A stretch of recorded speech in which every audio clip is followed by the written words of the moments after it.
Сәлеметсіңдер ме балалар? Дүниетану сабағын бастаймыз. Сабағымыздың тақырыбы алғашқы адам деп аталады. Ал сабағымыздың мақсаты көрнекі материалдар зерделеу арқылы ежелгі адамдардың өмірі туралы әңгімелеу. Ал сенің білетінің ежелгі адамдар және олардың тұрмысы. Ал сенің меңгеретінің көрнекі құралдарға сүйеніп ежелгі адамдардың өмірін суреттеу.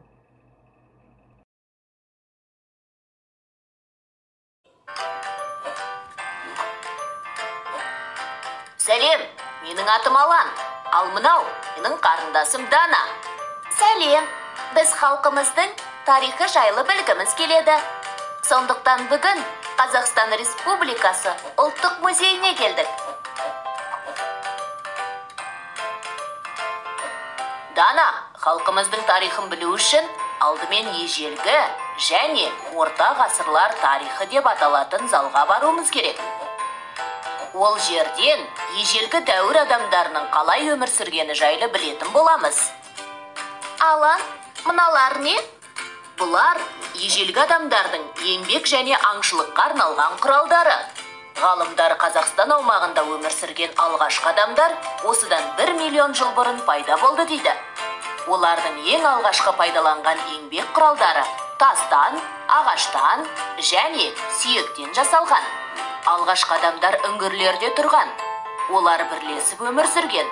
Қарапайым еңбек құралдарын дайындап, бірге аңшылықпен айналысып, бірге балық аулаған. Аулаған аңдарының етімен қоректеніп, терісінен киімдер тігіп киген. Ежелгі адамдар мен жануарлар және құстар оттан қатты қорқатын болған. Бірақ кейін отқа жылынуға болатынын және отқа піскен еттің шикі етке қарағанда әлдеқайда дәмді болатынын түсінген. Сондай-ақ жыртқыш аңдардың оттан қорқатынын біліп, үнемі лаулатып от жағатын болған. Осылайша олар аңдардан қорғанудың жолын тапқан. Ал енді ежелгі адамдардың тұрмысы қандай болған? Жыртқыш аңдардан қорғану үшін топтасып өмір сүрді. Топтасып аңы балық аулады. Бір баспанада тұрды. Аң терісін киім ретінде пайдаланды. Аңдардың етін қақтап жеді. Бірігіп баспана салды. Олар терімшілікпен айналысты. Ежелгі адамдар ең алғаш Африканың шығыс бөлігінде өмір сүрген.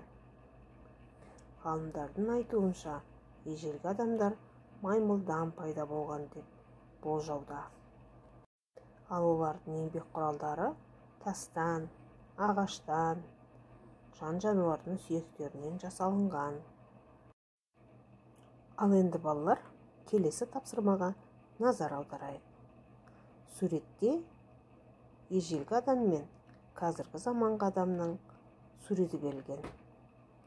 Екі заманның адамында отырып, қазір салыстырып көріңдер. Айтыңдаршы, қандай айырмашылық бар? Дұрыс айтасыңдар балалар.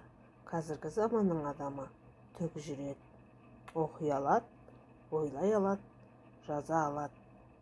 Ал бұрынғы заманның адамдары қолдары ұзын, бүкірейіп жүретін болған. Олар оқи алмайды, жаза алмайтын болған. Міне екеуінің айырмашылығын дұрыс таптыңдар деп ойлаймын. Келесі біздің тапсырмамыз ойлан, жұптас, бөліс әдісі.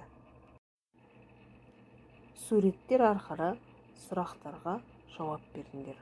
Алғашқы адамдар нені паналаған?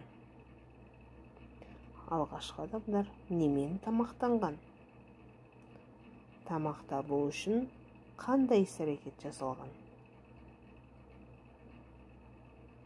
Дұрыс айтасыңдар балалар. Келесі тапсырма ежелгі адамдардың жетістігі туралы болмақ. Ежелгі адамдардың жетістігі от жағуды үйренді. Етті отқа қақтап жеуді үйренді. Теріден киім жасап үйренді. Еңбек құралдарды жасауды үйренді. Қару-жарақ жасап, жануарлардан қорғануды үйренді. Алғашқы адамдардың кәсібі қандай болды? Алғашқы адамдардың баспанасы қандай болды? Алғашқы адамдар құрал саймандарды неден жасады? Алғашқы адамдардың азығы не болды? Осы сұрақтарға балалар тездетіп жауап берейік. Дұрыс айтасыңдар, алғашқы адамдардың кәсібі балық аулау мен аңшылық болды.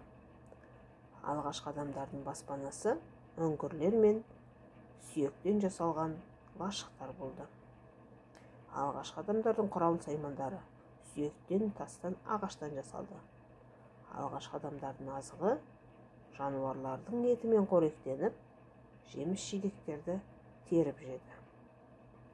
Міне балалар, бүгінгі сабағымыз осымен аяқталды.